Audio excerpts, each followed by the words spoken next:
You said there was something you wanted to say. Yes, one of the interesting aspects of the hotel, I never mixed much. I spent 99% of the time of my life alone. I never understood what was going on in anything like anything. I just did not understand. So all these people in the hotel there, to me, were very strange because they were talking about how famous they were. They believed that at this time they were amazingly famous. World's greatest writer, the world's greatest painter, the world's greatest musician, etc., etc. Now, I didn't believe this for a minute. They all did. They became it. You have to believe if you want to do something. You've got to have faith in yourself. But I didn't quite understand that at the time. So, as a young man from Deal, why France? Well, that is very interesting. Now, how old would I be? I was very, very young, three or four, or something like that. And my father was obsessed with junk shops, flea markets, antiques, books, and all sorts of strange oddities. And would I like to go to France, you see, on the steamer across the channel? And I said, well, yeah, right, fine. Now, at that time, Deal, England, was very poorly lit, didn't have particularly much life, and particularly many lights in the streets and things like that. And he said that sort of lots of colour, lots of music in the streets and all that sort of thing. So off we went on the steamer, which was quite an interesting adventure. And then what I can really remember about it was seeing for the first time a typical French street and the entertainment. It was nothing but cafes, both sides of the streets, and a cacophony of people playing accordions inside the cafes, and all these coloured umbrellas and the shining lights. I thought it was fairyland, fantastic. I will have to go to France and live there sometime and see all this. Wow. I really loved it. That was one of these sort of marking points in life that I can actually remember. You can do what you like if you step out of being too influenced by society and all the rules and different things, which I never understood any of them all my life. I've always had to make my own way, and even though I wasted a lot of time getting to where I wanted to, I could do what I liked when I got there. And I got some good stuff going right the way through my life following that. Some of them were quite disastrous. I heard about Paris Les Halles, and it was a market which was the oldest market in France still surviving, and it was set up to work at night to feed the whole of France. They had all the different things you could possibly imagine there, and it was absolutely organised. It looked like a total madhouse to me, but no, because they had times when the lorries would bring in potatoes and they would be piled up, they would be sold, and then into all the different lorries travelling back over France and so forth.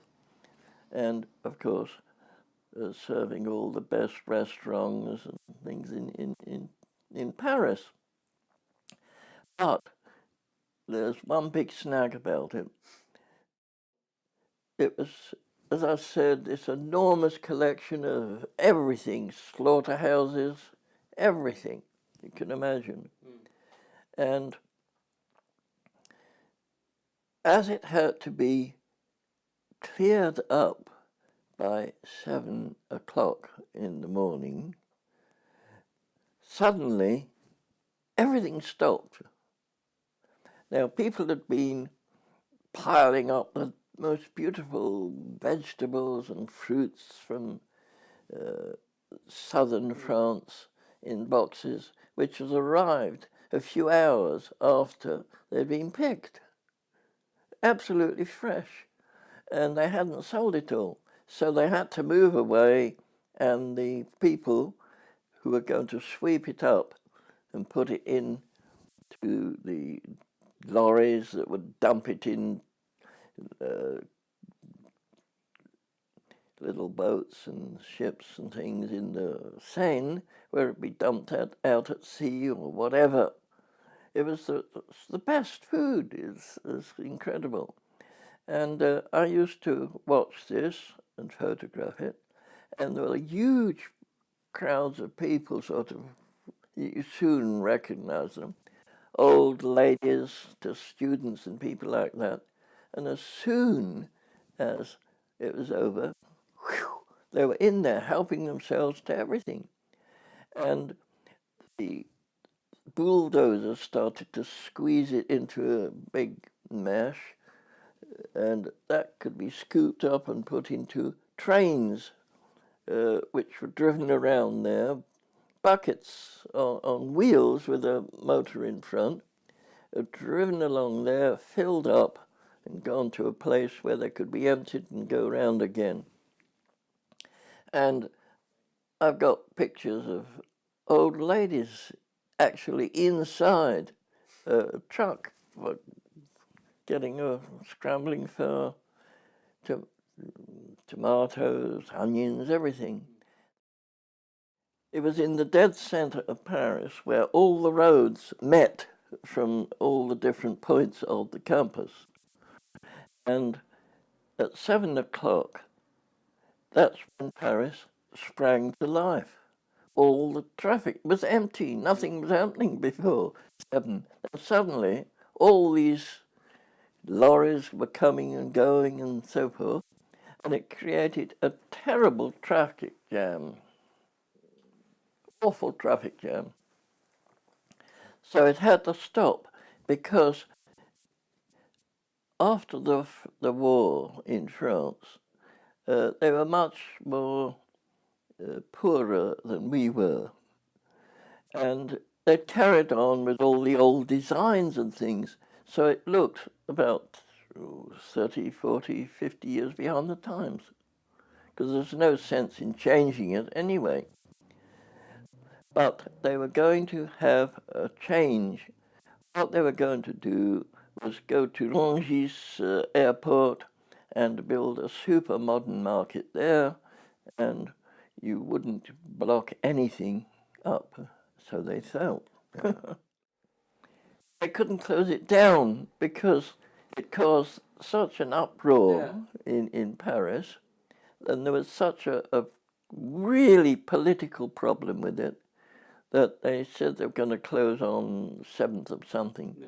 But when I was there, it had been going on for 7 months, and they still couldn't close it down. It's carried on for a long while. It was a very, very dreadful thing to the French, right over the country. I mean, just to digress, I created another one of these faux pas and screw-ups. uh, a well-known camera shop, I think, wanted me to do an exhibition for them in Montpellier, you see. Could I go round and show a portfolio of work? So I thought, fantastic, I got all this wonderful pictures from old Paris, which is taken now.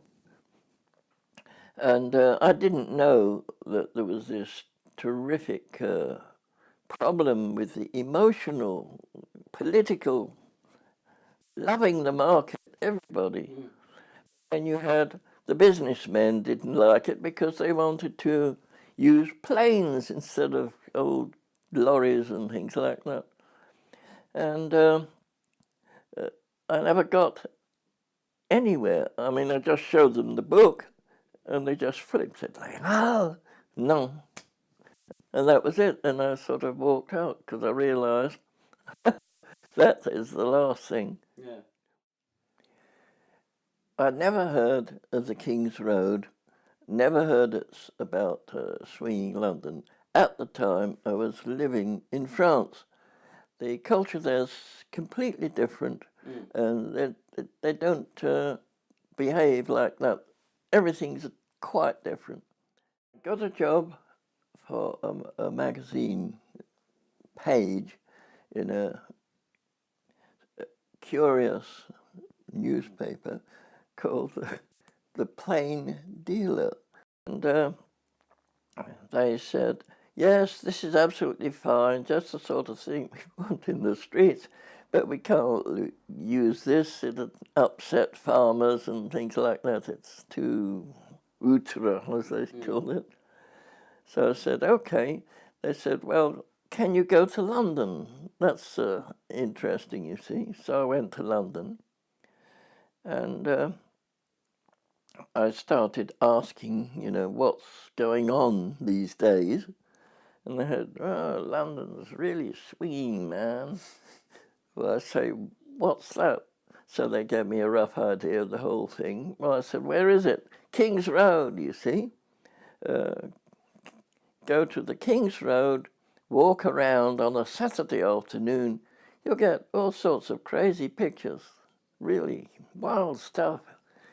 So I arrived by metro and saw that it was a straight road out of the square where the metro was, and I started to walk along.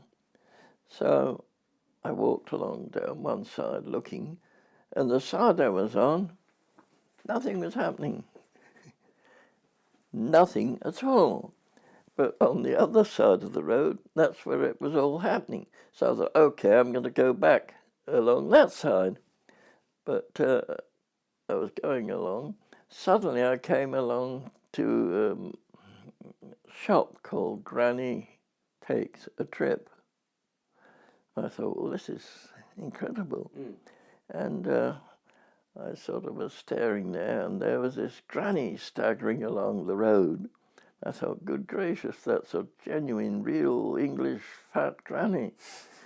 And she was just about to come up to the shop there, and I sort of watched, and I kept going, and we came intersected at the picture, and I just sort of clicked and carried on, and I've got the picture.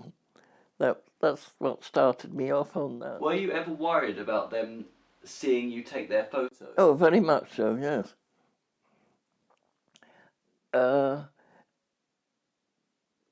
I once asked about this a journalist who travelled all over the world and so forth, and he said, don't worry about that, because trouble always comes from a place that you'll never, ever expect. And I said, yes, okay, fine. So just to diverse back in Paris, I was going along a street in a rough area and looking around and so forth. I suddenly saw a wonderful brass sign on the door of a little crappy hotel. It said, "Hot Hotel." Well, I thought that would be wonderful. Americans or anything, it must have a different meaning in French, but that didn't matter. And so I was getting my camera up to it, and suddenly a man came rushing up to me with a knife. "Return to your area of Paris now." In French, of course. So I said, yes, yes, and screwed off. Because I never thought anybody would care in the least photographing her. Did you have to sometimes hide it? Yes, I learned to hide it. There was one thing I'd seen on a Cartier-Bresson shot, and what he did was have his camera like this, and he said, "No camera, a Leica."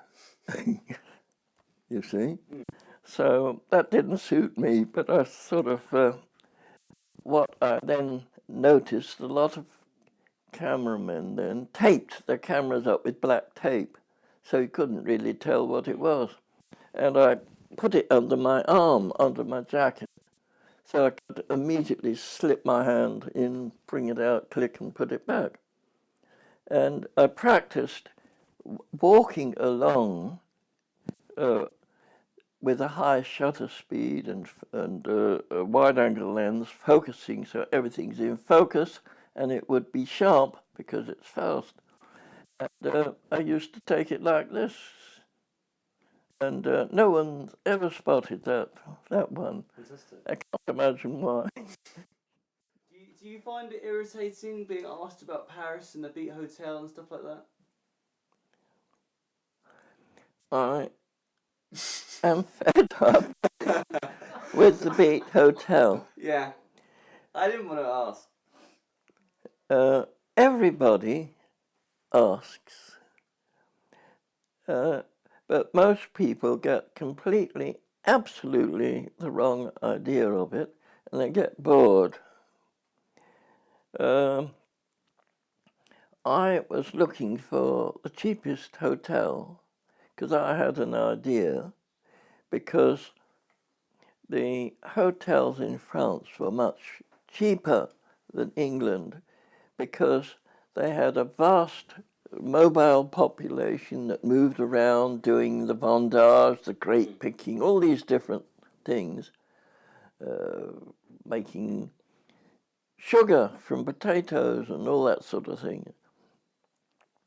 And I wanted a really cheap hotel in which I could do what I liked in my room.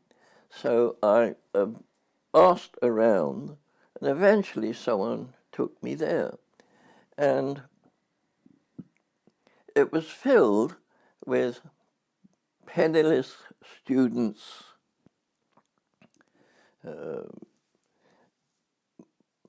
people who were right down at the bottom. It was a 13th class hotel, if you can imagine that. So I found out that I could have a room for £1 a day with a hot radiator and a hot water and a cold tap in a basin and one 15-watt light bulb, so forth. And it was absolutely tiny, about so big. And it was a cell. You had no direct lighting to the outside from it. You had the windows opened onto the main semicircular stairs, and they had thick bars on it so that nobody could get in and so forth. Were you happy there? Very, because what I could do most of the time, I'd rent it for about 6 months, always in advance. Mm. So I didn't have to worry.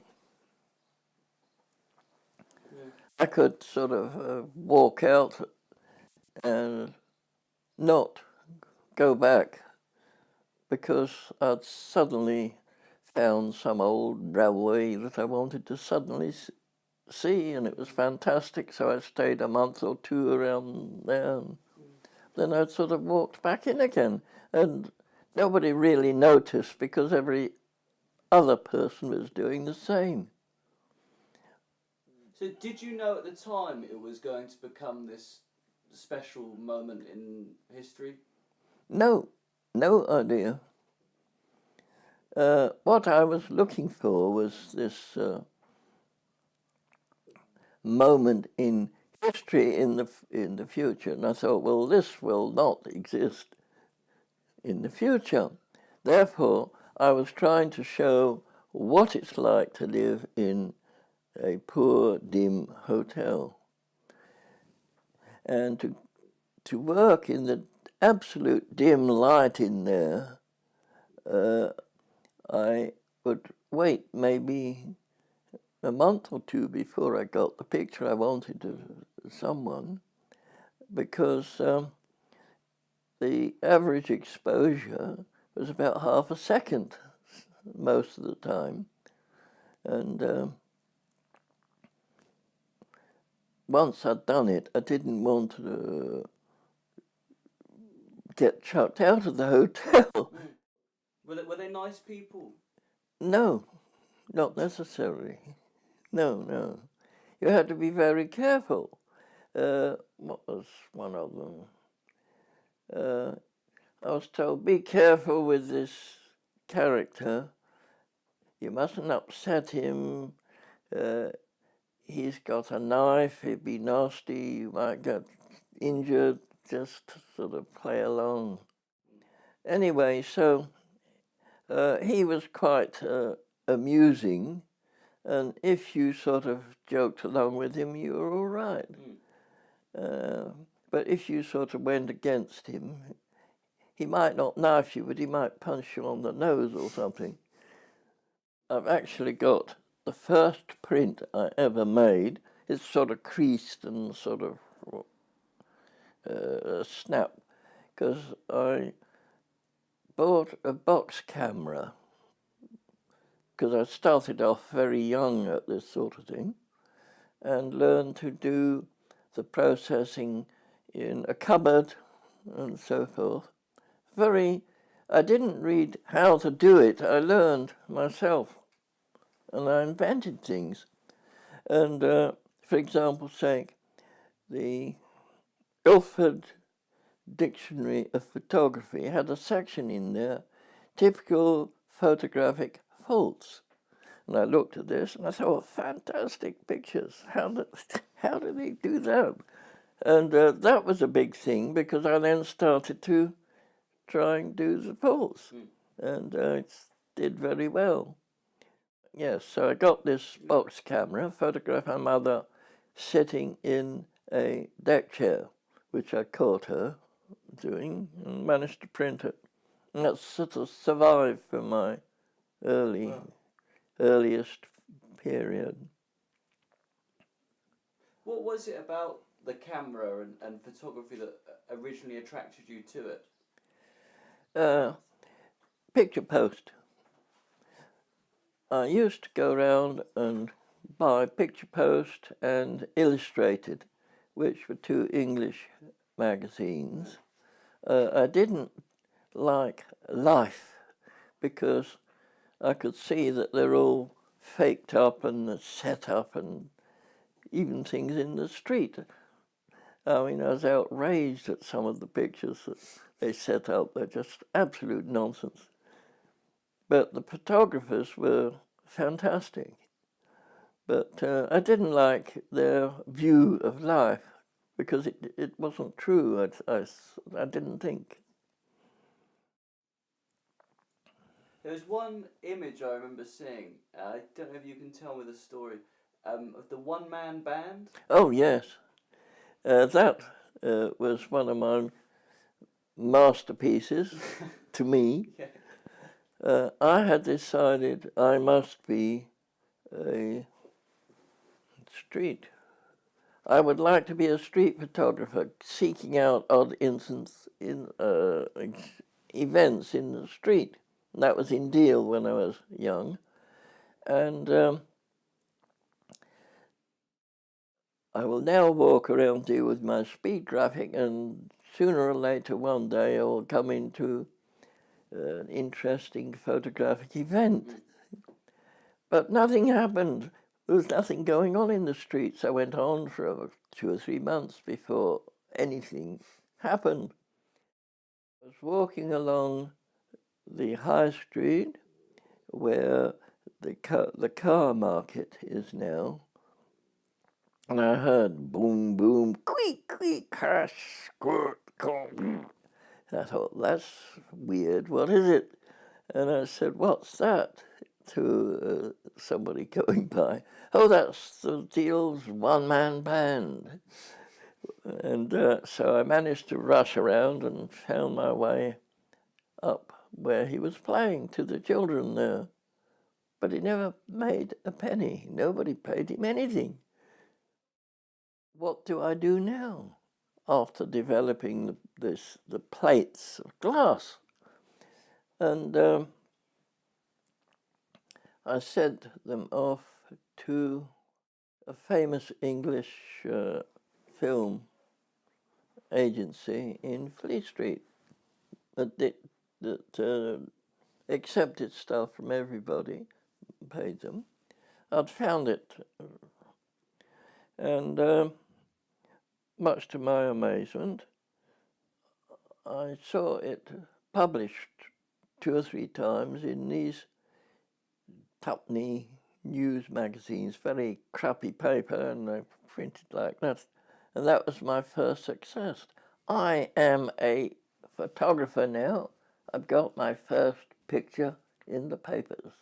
And that was it. That was a very big moment in my life. I was very pleased.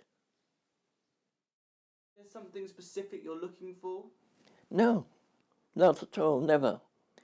Just something that struck my eye as being interesting, that would say something to me about the world, because I learned a lot about things from looking at my pictures, because I would look at them. Why did I do that? What did it mean?